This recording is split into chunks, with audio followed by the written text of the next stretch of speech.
So last night was the first presidential debate between Hillary Clinton and Donald Trump. Coming into this debate, I thought for sure Hillary Clinton had it. She has the intelligence, she knows policy, and unlike the previous debates with Donald Trump, they were primary debates with usually a lot of people on stage. So he didn't have to talk a lot, he didn't need to know a lot of policy or have a lot of substance in his answers, and he can kind of just go off and play off the crowd and gain energy that way. But this debate was different because the crowd was told not to get into it. Since it was just Trump and Hillary on stage, there was going to be a lot more time for Trump to speak. So he had to, in my mind, have more substance to what he was going to say, have more ideas on policy, be able to actually go into his plans instead of just kind of beating around the bush as he normally does. But the debate started off differently.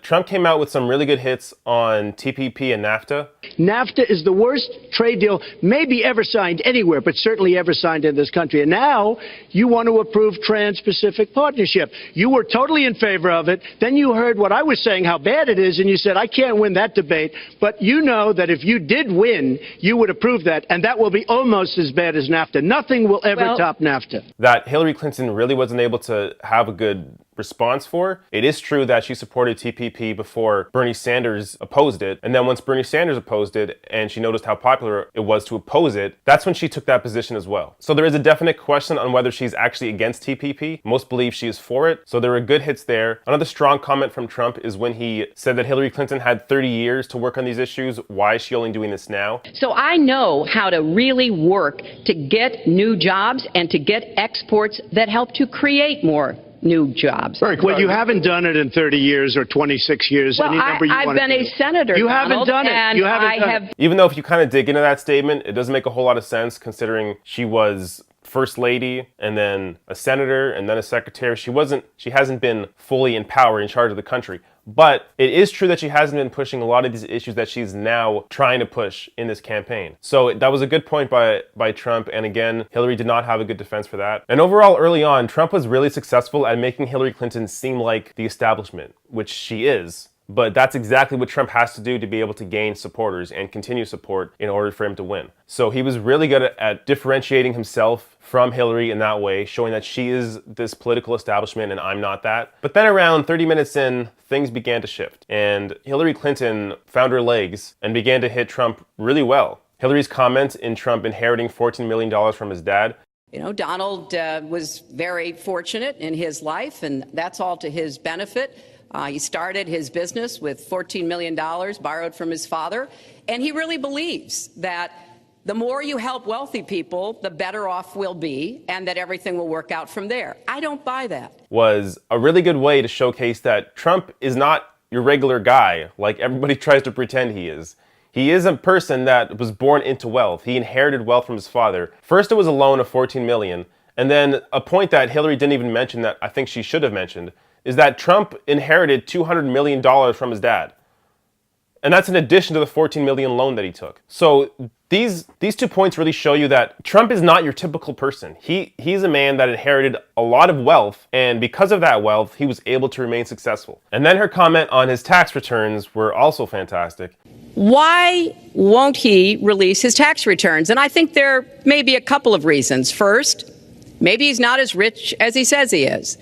Second, maybe he's not as charitable as he claims to be. Third, we don't know all of his business dealings, but we have been told through investigative reporting that he owes about $650 million to Wall Street and foreign banks.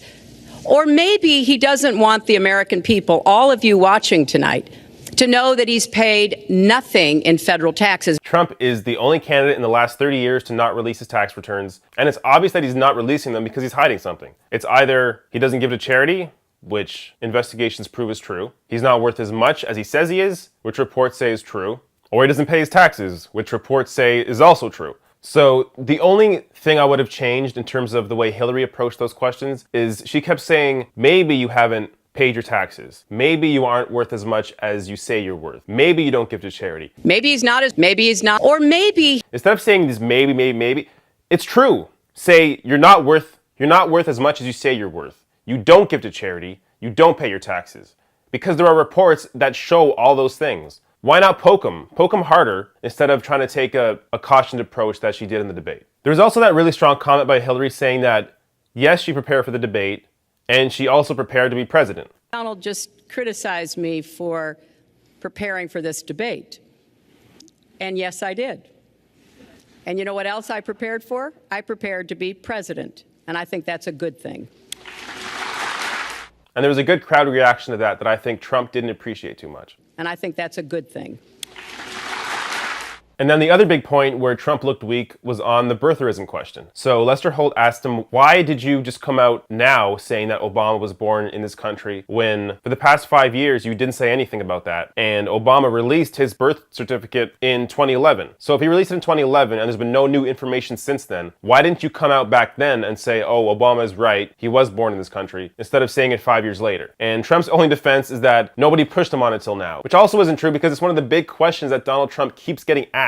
So while I came into the debate thinking that Hillary would win, the first 30 minutes of the debate, I thought she'd lost. And I was tweeting about it, and I thought I was completely wrong because Trump looked strong and he looked on her level in those first 30 minutes when he was able to beat her down with those comments that he made. But then Hillary came back in the last 2/3 and I believe she ended up taking the debate. If you watch the whole debate, the split screen especially, if you watch the debate with the split screen, some feeds had just the full image of whoever was talking while other feeds had both faces on at all times. If you watched with both their reactions on, Trump was doing a lot of weird shit.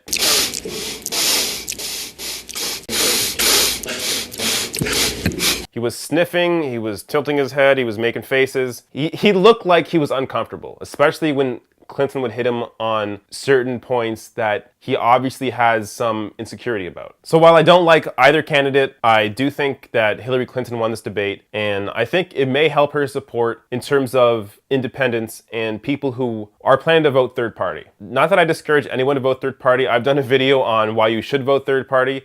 I've also done a video on why you should vote for Hillary Clinton over Donald Trump. But I think Hillary Clinton's big task now going forward in the next 2 months is to really win over the support of millennials and independents. These are the two big groups that she needs, the groups that Bernie Sanders had that she doesn't have, and she needs those people to vote for her in order to beat Donald Trump. So will she get enough of those people to vote for her to win? I hope so. And again, I don't like Hillary Clinton, but I like her more than Donald Trump. So I really hope that she is able to tap into those groups. But the only way that she'll be able to do that is with proper policy and really showing the difference between her and Donald Trump and why a vote for a third party is a wasted vote in a way simply because Jill Stein and Gary Johnson aren't going to win. So because they're not going to win, your real choice is Hillary Clinton or Donald Trump. And that's especially true in swing states where the votes matter even more than they would in, say, California. So some tips for these candidates going into the next debate. I think Hillary Clinton needs to hit Trump on the fact that he inherited $200 million from his dad, on the fact that he's not really a successful businessman, on really showing where he's weak on climate change, because climate change is one of the big issues